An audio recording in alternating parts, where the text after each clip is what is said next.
discriminación jurídica e identidad de género en la comunidad peruana LGBTIQ+,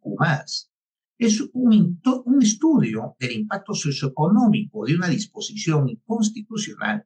realizado entre la Facultad de Ciencias Económicas de la Universidad Nacional Mayor de San Marcos y la Facultad de Derecho de la Universidad de San Martín de Porres.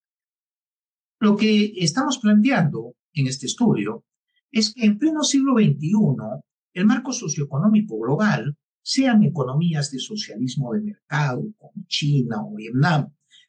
sean economías mixtas como la Unión Europea, Japón, Estados Unidos, siempre plantean el buscar el máximo bienestar del ciudadano, bienestar socioeconómico, obviamente, sin entrar en mayores criterios ideológicos. Y de ahí tenemos el principal problema de esta normativa que ha sacado el Perú, porque es negativa para la economía y es negativa para el bienestar de un segmento importante de su población,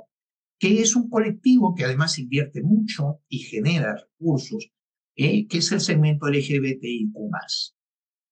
El Decreto Supremo número 9/2024 SA ha sido calificado jurídicamente como que estos colectivos sufren de una enfermedad mental, lo que es totalmente anacrónico, porque ya en el año 2019 la Organización Mundial de la Salud determinó que no eran enfermedades mentales en el CIE-11 que está en vigor, y lo que está haciendo el Perú es basarse en una normativa que ya no existe. Tenemos el Decreto Supremo número 009/2024 SA del Ministerio de Salud, publicado el 19 de mayo del 2024. Dicho Decreto Supremo decía que se debía incorporar a las personas con las siguientes identidades de género: transexualismo, travestismo fetichista, trastorno de la identidad de género en la niñez, orientación sexual egodistónica, trastorno de la identidad de género no especificado, travestismo de rol dual y otros trastornos en el Plan Esencial de Aseguramiento en Salud, calificando así dichas identidades de género como trastorno mental. En ese sentido, del Decreto Supremo se han identificado 4 aspectos antitécnicos, siendo la utilización de la Clasificación Internacional de Enfermedades número 10, que no está vigente, puesto que la vigente es la número 11, que ya no califica como trastorno mental a dichas identidades de género desde el año 2019. La referencia a las identidades de género como problemas de salud mental, puesto que ya no lo son, de acuerdo a la Clasificación Internacional de Enfermedades. Número 11, la ausencia de exposición de motivos, porque no hay argumentación en el Decreto Supremo, y la inobservancia de la membresía del Estado peruano en el Consejo Ejecutivo de la Organización Mundial de la Salud desde el año 2021. También se han identificado aspectos antijurídicos, que son 3, la contravención a las siguientes normas: Tratado Internacional de la Constitución de la Organización Mundial de la Salud, la Constitución Política del Perú de 1993 y el texto único ordenado de la Ley número 29344, la Ley Marco de Aseguramiento Universal en Salud. Asimismo, se ha realizado un análisis de ponderación constitucional de acuerdo a lo señalado por el Tribunal Constitucional del Perú, no habiéndose superado el análisis de idoneidad, ni el análisis de necesidad, ni el análisis de ponderación correspondientes.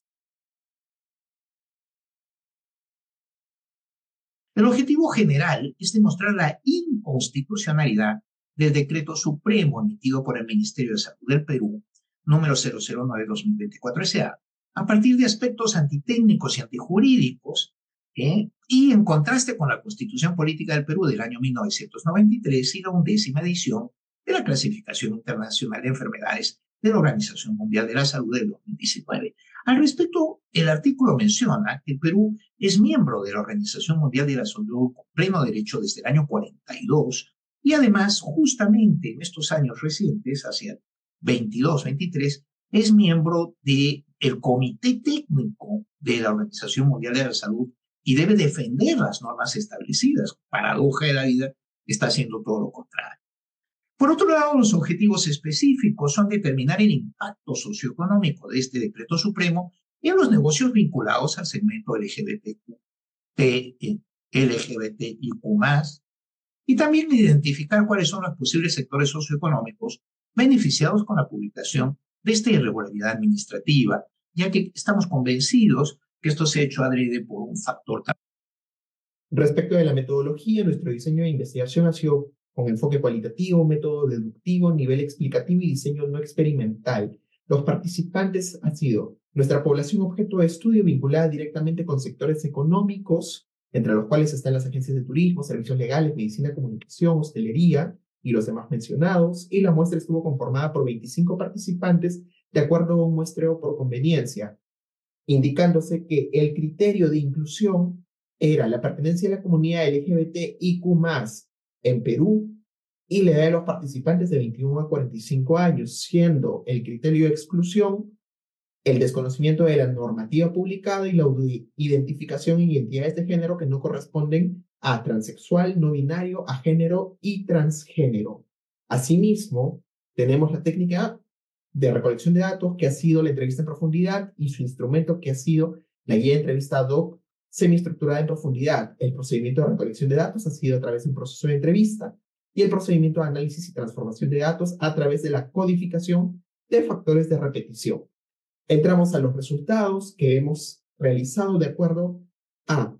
nuestra entrevista en profundidad, que ha tenido 6 preguntas en total, siendo para la primera pregunta: ¿por qué considera que la discriminación jurídica producto del Decreto Supremo afecta sus derechos constitucionales relativos a la identidad de género, teniendo un alto grado de causalidad el fomento de transfobia? La segunda pregunta: ¿cómo definiría su situación económica actual siendo parte de la comunidad LGBTIQ+? Encontramos un alto grado referido a la informalidad y de ahí gasto de subsistencia, entre otros. La tercera pregunta: ¿considera que pueden existir sectores beneficiados con el Decreto Supremo? Y de ser así, ¿cuáles serían? La mayor cantidad de participantes indicó que serían los terapistas de conversión, seguidos por médicos psiquiatras, ONGs y asociaciones extremistas, entre otros. De ahí la cuarta pregunta: ¿qué perspectivas sociales le genera el Decreto Supremo en los próximos 5 años en cuanto a su experiencia de vida? La mayoría indicó el incremento de transfobia.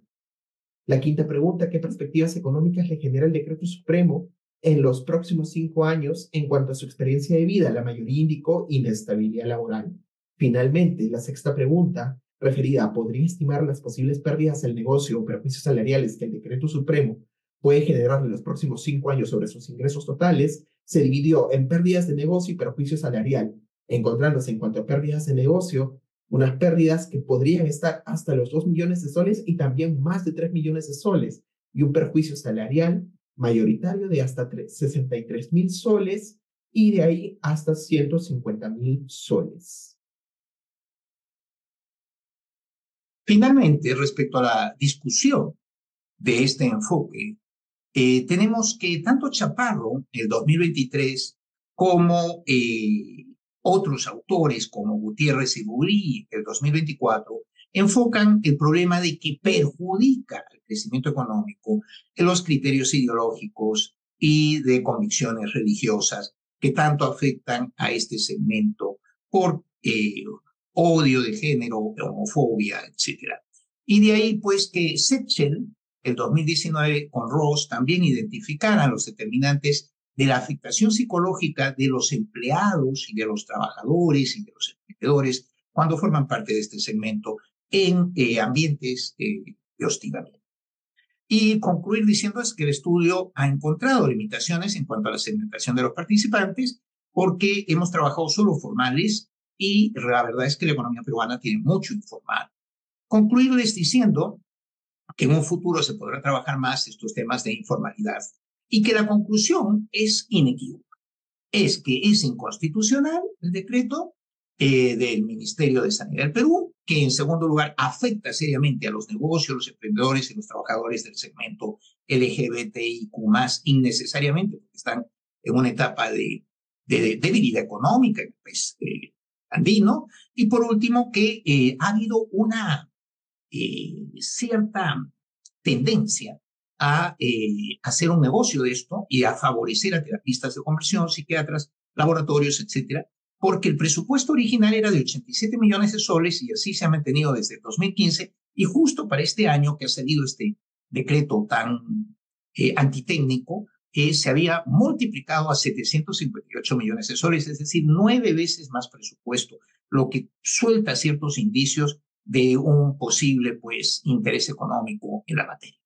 Agradecerles, aquí les adjuntamos las referencias y sobre todo saludar a la Universidad Complutense de Madrid, en donde yo fui profesor de economía aplicada